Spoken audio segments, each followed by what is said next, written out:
How's it going? It's Rocky. So I'm gonna go on a bit of a tangent because I am recording this on Saturday, and that's mainly because I had a rough Friday yesterday, which is when I normally release content. So a bit of that tangent. Yes, I did go to USC, and I'm a big USC football fan, obviously, and we were humbled last night at the Pac-12 championship. Lost to the Utes. So basically, I think there goes the college football playoff. There goes the Heisman for Caleb Williams, maybe, and it was just a rough beating that occurred there. But hey, I got to give props to Caleb Williams for showing heart playing through that injury during that game. But not trying to make an excuse. Utah just did really well, and Trojans just had no defense. And then another tangent, of course, this morning woke up early. USA lost to the Netherlands. I mean, David and Goliath kind of a story, but I think we were all rooting for USA. Much better team from the previous 8 years, from my perspective. I mean, obviously we didn't make it to the World Cup 4 years ago, but it's just the basics, I guess, on defense. It wasn't quite there, and I know it's easy to comment when you're not there, but just coming from someone who used to play soccer, you're curious, you can go through my archives on YouTube. There's some soccer clips I had when I first started YouTube in 2006. And also, Friday was rough for me, mainly because I was trying to go for a much better position internally at my W2. Had the skill set for it, but unfortunately, I just was not the right fit for what they were looking for. They were looking for a superstar, and I guess I wasn't quite there. But totally understandable. So just totally a rough Friday and Saturday morning for me. But hey, the main reason you're here is to see how we did on the stock market, and I gotta say that's the one shining light for my week, because we did okay this week. So stick around to see how we did.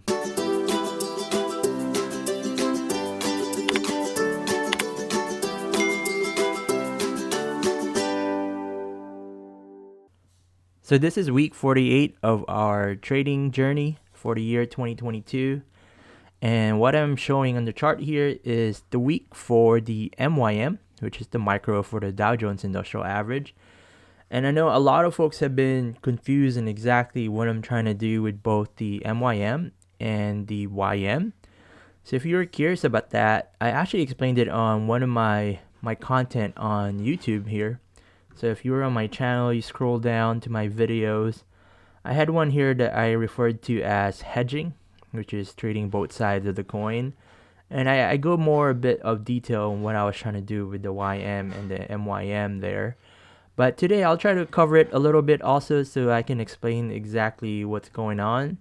So with the MYM, this is essentially what I am actively trading and trying to grow. So, going back to the basic, trying to work on my risk management. And my goal really is to close out any trades on here intraday. So that means I try not to hold on. But if you look here, essentially for the week, I was actually off on Monday, Tuesday, and Wednesday. I was on PTO. So I told myself, all right, I'm going to have more time in the market. I'm going to trade well and whatnot. But, after a decent trade on Sunday night here, and then on Monday, bit of a screw up. I actually didn't wake up as early as I should. If I have my normal W2, I'll wake up super early, so I'm, aware of what's going on.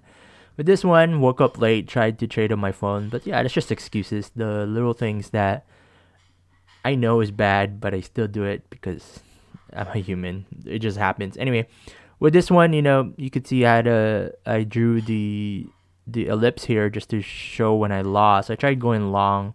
I was topped out with my OCO, which is good, but I was still adamant. So I kept adding and actually held on. Was down a bit here.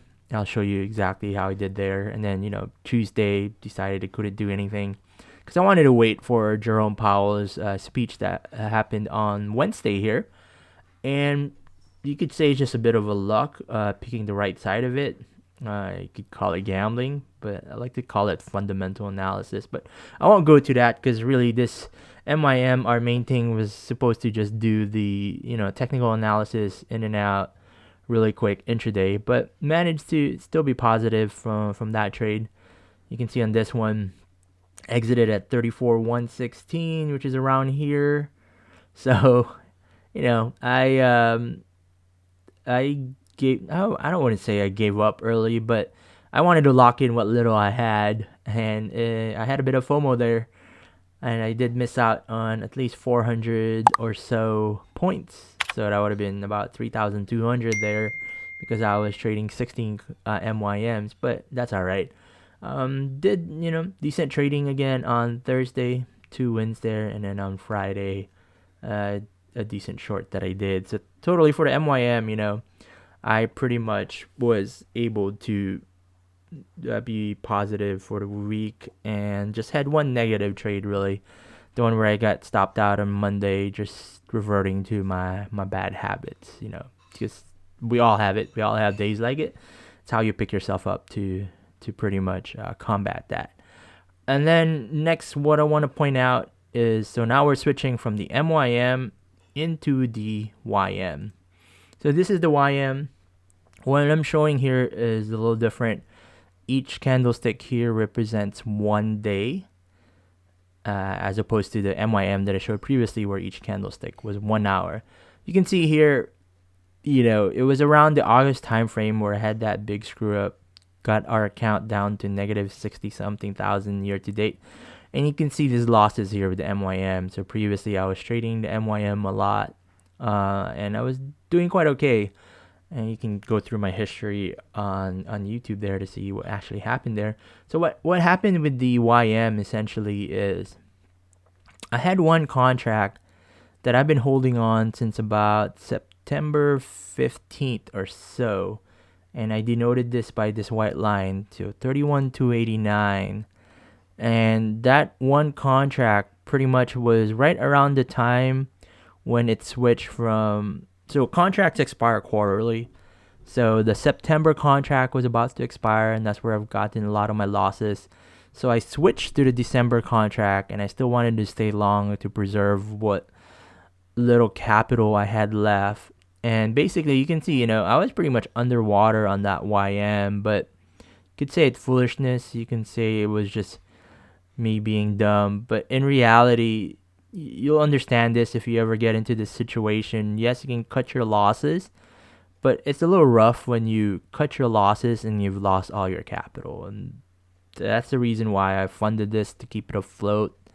And, from that entry from September 15th, I actually was not profitable from that trade until October 24th. So that's at least a month of it just being there. But you could say, why didn't you just cut it out and trade again? Well, that's really the main reason why I started trading the MYM on the background there. I wanted to just forget about this YM, just let it be in the background. I had enough cash that I funded accounts, so I don't have to worry about those margin calls. Again, if you're trading, you're paper trading, or you're trading a funded account where they won't let you hold things too long and things of that nature, you won't understand this aspect of it. And again, if you trade stocks or options and haven't really been in futures too long, it's a very foreign concept. But for those of you who've been trading futures, hopefully you can relate to what I'm trying to say here, where you have mark to market. So basically, money will be added back to your account if you're positive at the end of the day, or subtracted from your account if you're negative at the end of the day. And my main way to combat this, since my account was small, was just leave this be and trade the MYM. And my goal was, with the MYM, as I was trading the MYM, I'm gaining more money back from it. And I'm waiting to a point where I can just close everything out and start trading the YM, right? But during this journey, I realized that, I was actually combating my bad habits by leaving this YM alone. Because in the back of my mind, it told me that, hey, look, you already have one that's long-term, that you're holding multi-day, multi-week. So it helped me focus on my MYM to really just go in and out. So that's the main reason for it. You can see, we're above this white line, so we're pretty much positive. And I wanted to show you exactly what that looks like, So here's the YM. You can see that my entry there, one contract, 31,289. and the PL open is 15,500. So let me actually bring the calculator here so we can calculate what is going on. So right now, it's Saturday, it's not moving, but the price as shown here is at 34,389. And basically our entry was at 31,289. So, I'm up 3,100 points on this one trade that I've been holding on to. And since the YM with one YM, that's equals to $5 per point. So we'll multiply that by 5. So that's how I have a PL open of $15,500. And again, this concept of PL open for futures is a little different from your stocks, right? Because in your stocks, it's unrealized gain, unrealized loss. It's unrealized PL. But with futures, even though it says PL open, at the end of the day, it is realized because whatever is PL open at the day is either added or subtracted from your existing cash balance or your margin balance. So it's a bit of a difference there. I know I've been questioned about why I call it a loss when I'm really just having something that I'm holding on to. But so hopefully all of that math makes sense. But again, if you are more curious on details, I do have a Instagram that I started, and on this Instagram, my main goal was so I could reach more people to help grow the YouTube channel. I try to, show my daily trades, but also some of the cooking and adventures that I like to do in my personal life that I'm trying to promote on my YouTube. And you can see here daily, like I go through it, right? Like for this week, I'll go to my post on Monday. On Monday here, you can see the YM with my screw up basically was negative 2,410. The MYM was negative 1726.50. So for the day, it was negative 4,136.73. So that's just for all these other things that I have. And if anyone was wondering, these are 3 stocks that I've been bag holding for, 3-4 years now. These was when I was used to trade penny stocks, and I leave it there as more of a reminder of a screw up that I have, like a little reminder, I guess, to tell me that, hey, don't go back to trading stocks. Day trading stocks. But anyway, so whatever this math is, right, if you add that up, that negative balance, even though it's PL open for the day, it is subtracted from your existing cash balance. So anyway, this is Monday. And then if we go back on Tuesday, it's still kind of bad. Lost $318 there. And then essentially on, promoting my wife's cooking, something she prepared on my birthday a week or so ago. And then here it was Wednesday when Jerome Powell spoke. And you notice here, we were up 732 points, and that's why the YM gained 3,660 for the day. So that money's added back to my cash balance. And what you notice here in the MYM, this is how I like to do it, right? Treated it separately, and this was the one I was holding on since Monday, and I was able to gain 2,077 on this one. So that's Wednesday. And then on Thursday, again, market was down, so hence my set and forget YM lost $925. But I tried to combat that with the MYM, which is why I refer to it as my hedge. You have no PL open here, close everything out intraday. So that's how I gained $678.50 there to buffer the losses. So for the day, it's not so bad. And then on Friday, ended it okay there, where basically with MYM gained 210, and then on the YM 75. So hopefully that explanation made it clear for everybody on what I'm going through. Again, if you're curious, a bit more explanation to it, check out the link above on the video I did a few weeks ago. Now we're in the account statement. As I mentioned, I'm recording this Saturday, December 3rd. It's 10:52 a.m. in the Pacific Coast, and what I'm showing on my account statement here is from Sunday, November 27th to today, Saturday, December 3rd. And want to point out where we're looking at descriptions here. So this is what I'm referring to right here, the mark to markets, right? You see here on the MYM negative 1657, and then you see on the YM negative 2425. And if you look to the right, you see how that is subtracted from your existing cash. So I went from 35 to pretty much 33 and then 31. So yes, it's not just you just held on to something. You are losing actual money in your account at the end of the day. And then something I'll point out also, here I had a interest adjustment end of the month, right, of $5.59. So unused cash in your account, they're placed in a money market, which pays pennies. So it's not anything significant. I personally have a high yield savings account where we're now earning 3.25% on cash that I have on my savings account. So something to keep in mind if you're still in a traditional bank that gives you 0.1% or so. There's a lot of options there that you could look at. Going down a bit more here, just wanted to point out that I did not deposit or withdraw any cash to the account this week. So pretty simple.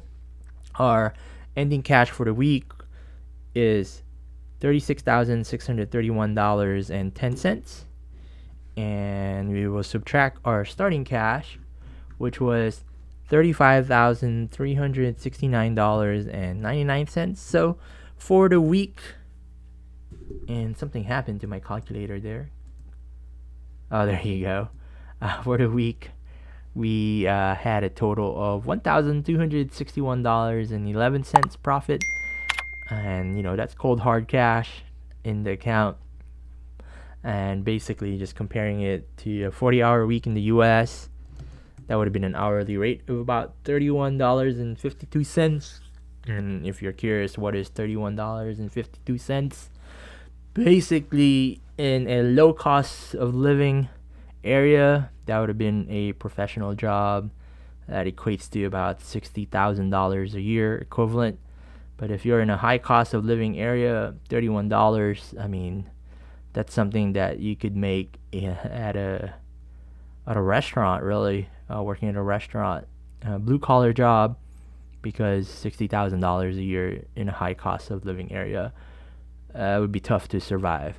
So, yep, that's my content for the week. No trade analysis this week since I went long on my explanations on the hedge. Hopefully I can go back to showing more of that trade analysis to, help someone out who's just trying to understand what I'm trying to do, or give someone, an opportunity to test something out if they're lost in their journey, because there's nothing worse than just trying to go with your gut feeling, trying multiple things all at once with no rhyme or reason, or the worst part, paying for those $5,000 courses or whatnot just to learn someone's secret sauce. And there's no such thing. My main goal here is to show you really the psychology up and down of what an average retail trader is going through. All right. Thanks for sticking around, and I'll see you on the next one.